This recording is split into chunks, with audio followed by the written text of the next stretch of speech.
ಎಲ್ರಿಗೂ ನಮಸ್ಕಾರ. Welcome back to my channel. ಇವತ್ತಿನ ರೆಸಿಪಿ ಕಡಲೆಬೇಳೆ ಹೋಳಿಗೆ. ತುಂಬ ಸರಳ ವಿಧಾನದಲ್ಲಿ ಕಡಲೆಬೇಳೆ ಹೋಳಿಗೆನ ಸಾಫ್ಟಾಗಿ ಪೂರಿ ಥರ ಉಬ್ಬಿ ಬರೋ ಹಾಗೆ ಹೇಗೆ ಮಾಡೋದು ಅಂತ ಇವತ್ತಿನ ವಿಡಿಯೋದಲ್ಲಿ ತೋರಿಸ್ಕೊಡ್ತಾ ಇದ್ದೀನಿ. ಎಲ್ಲೂ ಕೂಡ ವಿಡಿಯೋನ ಸ್ಕಿಪ್ ಮಾಡದೆ ನೋಡಿ. ಮೊದಲಿಗೆ ಇಲ್ಲಿ ಹೂರಣನ ಮಾಡ್ಕೊಳ್ಳೋದಕ್ಕೆ ನಾನಿಲ್ಲಿ 2 ಗ್ಲಾಸ್ ಆಗೋಷ್ಟು ಕಡಲೆಬೇಳೆನ ತೊಗೊಂಡಿದ್ದೀನಿ. ನೀವು ಯಾವುದಾದ್ರೂ ಒಂದು ಅಳತೆನ ನೋಡ್ಕೊಳ್ಳಿ, ಯಾಕಂದರೆ ಬೆಲ್ಲ ಕೂಡ ಅಷ್ಟೇ ಪ್ರಮಾಣದಲ್ಲಿ ಹಾಕೋದ್ರಿಂದ ಒಂದು ಯಾವುದಾದ್ರೂ ಅಳತೆಗೆ ಕಪ್ಪನ್ನು ತೊಗೊಳ್ಳಿ. ನಾನಿಲ್ಲಿ 2 ಗ್ಲಾಸ್ ಆಗೋಷ್ಟು ಕಡಲೆಬೇಳೆನ ಚೆನ್ನಾಗಿ ತೊಳೆದು ಇದಕ್ಕೆ ಸ್ವಲ್ಪ ನೀರನ್ನು ಸೇರಿಸ್ಕೊಳ್ತಾ ಇದ್ದೀನಿ. ಯಾಕಂದರೆ ಇದೇ ನೀರಲ್ಲಿ ನಾವು ಒಬ್ಬಟ್ಟು ಸಾರು ಮಾಡೋದ್ರಿಂದ ಒಂದು ಸ್ವಲ್ಪ ನೀರನ್ನು ಜಾಸ್ತಿ ಹಾಕಿ ಇದಕ್ಕೆ ಒಂದು ಸ್ವಲ್ಪ ಅರಿಶಿನ ಹಾಕಿ ಒಂದು ಸ್ವಲ್ಪ ಎಣ್ಣೆನ ಹಾಕಿ ಒಂದು 2 ವಿಷಲ್ ಕೂಗಿಸ್ಕೊಳ್ಳೋಕ್ಕೆ ಸೈಡಲ್ಲೇ ಇಟ್ಕೊಂಡಿದ್ದೀನಿ. ಇವಾಗ ಕನಕನ ರೆಡಿ ಮಾಡ್ಕೊಳ್ಳೋದಕ್ಕೆ ಇಲ್ಲಿ ಸ್ವಲ್ಪ ಮೈದಾ ಹಿಟ್ಟನ್ನು ಈ ರೀತಿ ಜರಡಿ ಮಾಡ್ಕೊತಾ ಇದ್ದೀನಿ. ಇದಕ್ಕೆ ಒಂದು ಸ್ವಲ್ಪ ಉಪ್ಪು ಹಾಗೆ ಒಂದು ಸ್ವಲ್ಪ ಅರಿಶಿನ ಹಾಕಿ ಈ ರೀತಿ ಚೆನ್ನಾಗಿ ಮಿಕ್ಸ್ ಮಾಡ್ಕೋಬೇಕು. ನಿಮಗೆ ಅರಿಶಿನ ಬೇಡ ಅಂದರೆ ಸ್ವಲ್ಪ ಕಲರ್ಗೋಸ್ಕರ ಹಾಕ್ತಾ ಇದ್ದೀನಿ, ಬೇಡ ಅಂದರೆ ಸ್ಕಿಪ್ ಕೂಡ ಮಾಡ್ಕೋಬೋದು. ಇವಾಗ ಒಂದು ಸ್ವಲ್ಪ ನೀರನ್ನು ಹಾಕಿ ಚೆನ್ನಾಗಿ ಮಿಕ್ಸ್ ಮಾಡ್ಕೋಬೇಕು. ಒಂದೇ ಸಾರಿ ನೀರನ್ನು ಜಾಸ್ತಿ ಹಾಕಬಾರ್ದು, ಸ್ವಲ್ಪ ನೀರನ್ನು ಹಾಕಿ ಈ ರೀತಿ ಕೈಗೆ ಅಂಟು ಬರೋ ಥರ ಚೆನ್ನಾಗಿ ಮಿಕ್ಸ್ ಮಾಡ್ಕೋಬೇಕು. ಇದಾದಮೇಲೆ ಒಂದು ಸ್ವಲ್ಪ ಎಣ್ಣೆನ ಹಾಕಿ ಇನ್ನೊಂದು ಸರಿ ಚೆನ್ನಾಗಿ ಮಿಕ್ಸ್ ಮಾಡಿಕೊಂಡು ಹಿಟ್ಟನ್ನು ನೆನೆಯೋದಕ್ಕೆ ಇಡ್ತೀನಿ.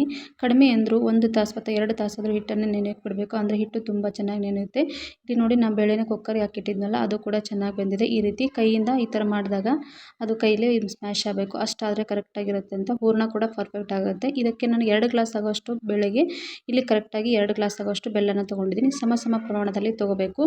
ಕಡಿಮೆ ಸ್ವೀಟ್ ಕಡಿಮೆ ಬೇಕನ್ನೋರು ಕಡಿಮೆ ಕೂಡ ಮಾಡ್ಕೋಬೋದು. ಇವಾಗ ಬೇಳೆನ ನಾನು ಕಂಪ್ಲೀಟಾಗಿ ನೀರನ್ನು ಬಸಿದು ಇವಾಗ ಒಂಚೂರು ನೀರಿರಬಾರ್ದು, ಆ ರೀತಿ ಬೇಳೆನ ಬೇಯಿಸ್ಕೋಬೇಕು, ಬಸಿದಿಟ್ಕೋಬೇಕು. ಇದಕ್ಕೆ ನಾನು ಬೆಲ್ಲನ ಜಸ್ಟ್ ಕರಗಿಸ್ಕೊಂಡು ಹಾಕ್ತಾ ಇದ್ದೀನಿ. ಯಾಕಂದರೆ ಸ್ವಲ್ಪ ಧೂಳು ಕಸ ಏನಾದರೂ ಇರುತ್ತಲ್ಲ ಬೆಲ್ಲದಲ್ಲಿ, ಅದಕ್ಕೋಸ್ಕರ ನಾನು ಬೇಳೆ ಜೊತೆಗೆ ಇದು ಬೆಲ್ಲನ ಸೇರಿಸಿ ಇವಾಗ ಒಂದು ಕುದಿವರೆಗೂ ಕುದಿಸ್ಕೊಂಡು ಲಾಸ್ಟಲ್ಲಿ ಒಂದು ಸ್ವಲ್ಪ ಏಲಕ್ಕಿ ಪೌಡರ್ ಹಾಗೆ ಒಂದು ಸ್ವಲ್ಪ ಶುಂಠಿನ ಹಾಕಿ ಚೆನ್ನಾಗಿ ಮಿಕ್ಸ್ ಮಾಡ್ಕೊತಾ ಇದ್ದೀನಿ. ನಾನಿವತ್ತು ಮಿಕ್ಸಿಗೆ ಹಾಕಿ ಹೂರಣ ಮಾಡ್ಕೋತಾ ಇಲ್ಲ. ಒಂದು ವೇಳೆ ಮಿಕ್ಸಿಗೆ ಹಾಕ್ತೀವಂದರೆ ಸ್ವಲ್ಪ ತಣ್ಣಗಾದ್ಮೇಲೆ ಮಿಕ್ಸಿ ಮಾಡ್ಕೋಬೇಕು.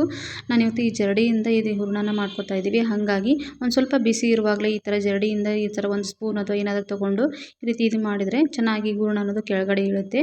ಇವಾಗ ಹೂರಣ ಕೂಡ ರೆಡಿ ಆಯಿತು. ಈ ರೀತಿ ಮೊದಲೇ ಚಿಕ್ಕ ಉಂಡೆಗಳನ್ನು ಮಾಡಿ ನಾವು ಯಾವ ಸೈಜಲ್ಲಿ ಹೋಳಿಗೆ ಮಾಡ್ಕೋತೀವಿ ನೋಡಿ, ಅದಕ್ಕೆ ತಕ್ಕನಾಗೆ ನಾನಿಲ್ಲಿ ಉಂಡೆನ ಮಾಡಿಟ್ಕೊಂಡಿದ್ದೀನಿ. ಇವಾಗ ನೋಡಿ, ಇಷ್ಟೆಲ್ಲ ಮಾಡೋಷ್ಟರಲ್ಲಿ ಹಿಟ್ಟು ಕೂಡ ಚೆನ್ನಾಗಿ ನೆಂದಿದೆ. ಈ ರೀತಿ ಹಿಟ್ಟು ಸಾಫ್ಟ್ ಆಗಬೇಕು. ಈ ರೀತಿ ಆದರೆ ಮಾತ್ರ ಹೋಳಿಗೆ ಅನ್ನೋದು ತುಂಬ ಚೆನ್ನಾಗಿ ಬರುತ್ತೆ, ಪೂರಿ ಥರ ಸಾಫ್ಟಾಗಿ ಉಬ್ಬಿ ಬರುತ್ತೆ. ಇವಾಗ ನಾನು ಒಂದು ಸ್ವಲ್ಪ ಕನಕನ ತೊಗೊಂಡು ಈ ರೀತಿ ಕೈಯಿಂದನೇ ಈ ರೀತಿ ಸ್ಪ್ರೆಡ್ ಮಾಡಿಕೊಂಡು ಮಧ್ಯದಲ್ಲಿ ಹೂರಣದ ಉಂಡೆನ ಇಟ್ಕೊಂಡು ಈ ರೀತಿ ಎಲ್ಲವನ್ನು ಕವರ್ ಮಾಡ್ಕೊತೀನಿ. ಈ ರೀತಿ ಮಾಡಿ ಎಕ್ಸ್ಟ್ರಾ ಹಿಟ್ಟೇನಿರುತ್ತಲ್ಲ ಅದನ್ನು ತೆಕ್ಕೊಂಬಿಡ್ಬೇಕು. ಅಂದರೆ ಹೋಳಿಗೆ ಎಷ್ಟು ಬೇಕೋ ಅಷ್ಟು ಕನಕ ಕರೆಕ್ಟ್ ಆಗುತ್ತೆ. ಜಾಸ್ತಿ ಆಯಿತು ಅಂದರೆ ನಮಗೆ ಕೊನೆಗೆಲ್ಲ ದಂಡಿಗೆಲ್ಲ ಹಿಟ್ಟು ಕನಕ ಅನ್ನೋದು ಬಂದುಬಿಡುತ್ತೆ, ಆಮೇಲೆ ನಾರು ಥರ ಆಗುತ್ತೆ. ಹಾಗಾಗಿ ಎಕ್ಸ್ಟ್ರಾ ಹಿಟ್ಟನ್ನು ಈ ರೀತಿ ತೆಕ್ಕೊಂಬಿಡಬೇಕು.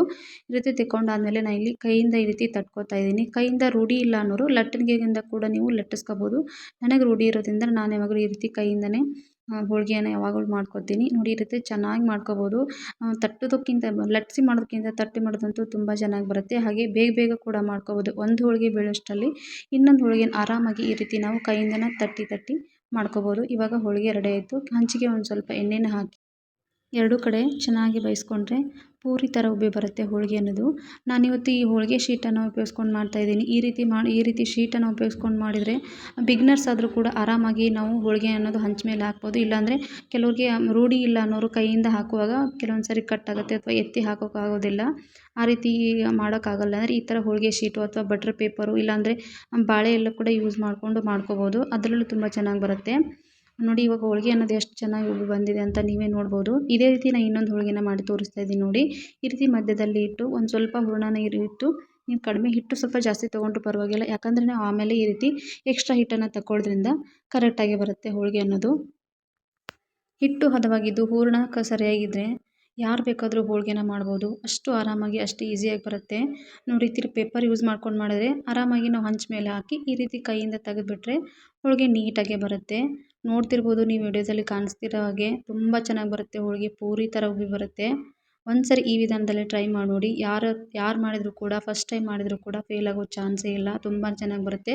ಹಾಗೆ ನೋಡಿ, ಹೂರಣ ಕೂಡ ಎಲ್ಲ ಕಡೆ ಚೆನ್ನಾಗಿ ಸ್ಪ್ರೆಡ್ ಆಗಿದೆ. ಒಂದು ಕಡೆನೂ ಕನಕ ಅನ್ನೋದು ಉಳ್ಕೊಂಡಿಲ್ಲ, ಯಾಕಂದರೆ ನಾವು ಎಕ್ಸ್ಟ್ರಾ ಹಿಟ್ಟನ್ನು ತಗೊಂಡ್ಬಿಡ್ತೀವಲ್ಲ, ಹಾಗಾಗಿ ಕರೆಕ್ಟಾಗಿ ಬರುತ್ತೆ. ಹೂರಣಕ್ಕೆ ಎಷ್ಟು ಬೇಕೋ ಅಷ್ಟು ಹಿಟ್ಟು ಚೆನ್ನಾಗಿ ಉಳ್ಕೊಂಡು ಈ ರೀತಿ ಹೋಳಿಗೆನ ನಾವು ತಯಾರಿಸ್ಕೋಬೋದು.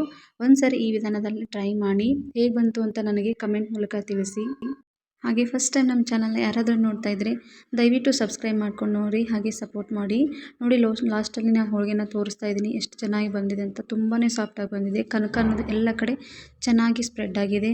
ನೋಡಿ ಈ ರೀತಿ ಕೈಯಿಂದ ಮುಟ್ಟಿದಾಗ ನೋಡಿ ಎಷ್ಟು ಫೋಲ್ಡಾಗಿ ಎಷ್ಟು ಚೆನ್ನಾಗಿ ಬಂದಿದೆ ಅಂತ. ಬೇಳೆ ಬೇಯಿಸೋದ್ರಿಂದ ಹಿಡಿದು ಕನಕನ ಚೆನ್ನಾಗಿ ನಾದ್ಕೊಳ್ಳೋದ್ರಿಂದ ಹಿಡಿದು ಇವೆರಡು ಸ್ಟೆಪ್ಪನ್ನು ನಾವು ನೀಟಾಗಿ ಮಾಡ್ಕೊಂಡ್ಬಿಟ್ರೆ ಹೋಳಿಗೆ ಅನ್ನೋದು ತುಂಬ ಚೆನ್ನಾಗಿ ಬರುತ್ತೆ. ಪೂರಿ ಥರ ಸಾಫ್ಟಾಗಿ ಬರುತ್ತೆ. ಖಂಡಿತ ಒಂದ್ಸರಿ ಈ ವಿಧಾನದಲ್ಲಿ ಟ್ರೈ ಮಾಡಿ ನೋಡಿ. ಯಾರೂ ಕೂಡ ಫೇಲ್ ಆಗೋ ಚಾನ್ಸೇ ಇಲ್ಲ. ಬೇಳೆ ಹೋಳಿಗೆ ಈ ಕಡಲೆಬೇಳೆ ಅಷ್ಟಲ್ಲ, ತೊಗರಿಬೇಳೆನೂ ಕೂಡ ಇದೇ ವಿಧಾನದಲ್ಲಿ ನಾವು ಮಾಡ್ಕೋಬೋದು. ಆದರೆ ಒಂದು ಸ್ವಲ್ಪ ಹೂರಣ ಮತ್ತು ಹಿಟ್ಟನ್ನು ಚೆನ್ನಾಗಿ ನಾದ್ಕೊಂಡು ಹದವಾಗಿದ್ದರೆ ಈ ಥರ ಹೋಳಿಗೆನ ನೀವು ಮಾಡ್ಕೋಬೋದು. Thank you for watching.